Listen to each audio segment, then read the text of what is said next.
విశాఖపట్నం కేంద్రంగా దక్షిణ కోస్తా railway zone కార్యకలాపాలను ఈ ఏడాది ఏప్రిల్ 1వ తేదీ నుంచి ప్రారంభించాలని ఆంధ్రప్రదేశ్ ముఖ్యమంత్రి నారా చంద్రబాబు నాయుడు కేంద్ర ప్రభుత్వాన్ని కోరారు. ఈ మధ్య ఢిల్లీలో కేంద్ర రైల్వే శాఖ మంత్రి అశ్విని వైష్ణవ్తో భేటీ అయిన ముఖ్యమంత్రి జోన్ ఆపరేషన్లకు సంబంధించి తక్షణమే గెజెట్ నోటిఫికేషన్ విడుదల చేయాలని విజ్ఞప్తి చేశారు. విభజన హామీల్లో కీలకమైన ఈ జోన్ ఏర్పాటులో జరుగుతున్న జాప్యాన్ని నివారించి కొత్త ఆర్థిక సంవత్సరం ప్రారంభం నుంచి దీనిని అందుబాటులోకి తీసుకురావాలని రాష్ట్ర ప్రభుత్వం పట్టుబడటంతో కేంద్రం కూడా సానుకూలంగా స్పందిస్తున్నట్లు తెలుస్తోంది. విశాఖలోని ముడిసర్లోవ వద్ద జోనల్ ప్రధాన కార్యాలయ భవన నిర్మాణానికి గతేడాది జనవరిలోనే ప్రధాని మోదీ శంకుస్థాపన చేశారు.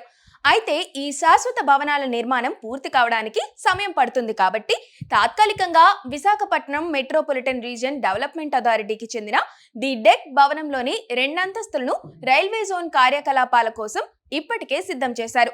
సుమారు 41,500 చదరపు అడుగుల విస్తీర్ణంలో ఉన్న ఈ కార్యాలయం నుంచి పరిపాలనా పనులను మొదలుపెట్టడం ద్వారా జోన్ను ఆపరేషన్లోకి తీసుకురావడానికి అధికారులు ప్రణాళికలు రూపొందిస్తున్నారు. ఈ జోన్ అందుబాటులోకి వస్తే ఆంధ్రప్రదేశ్లోని విజయవాడ, గుంటూరు, గుంతకల్ డివిజన్లతో పాటు వాల్తేరు డివిజన్లోని కొంత భాగం దీని పరిధిలోకి వస్తుంది.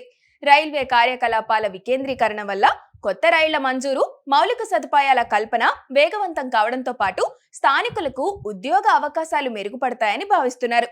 ముఖ్యంగా విశాఖను రైల్వే హబ్ గా మార్చేందుకు అమరావతి, విజయవాడ, తిరుమలలోని మెగా కోచింగ్ టెర్మినల్స్ ను ఏర్పాటుకు కూడా ప్రతిపాదనలు సిద్ధమయ్యాయి. ఏప్రిల్ 1 నాటికి గెజెట్ నోటిఫికేషన్ వెలువడితే ఉత్తరాంధ్ర ప్రజల దశాబ్దాల కల నెరవేరినట్లు అవుతుంది. ఇప్పటికే ఈ జోన్ కోసం బడ్జెట్ లో నిధుల కేటాయింపులు కూడా జరిగినందున కేంద్రం నుంచి వచ్చే అధికారిక ప్రకటన కోసం విశాఖవాసులు ఆశగా ఎదురుచూస్తున్నారు.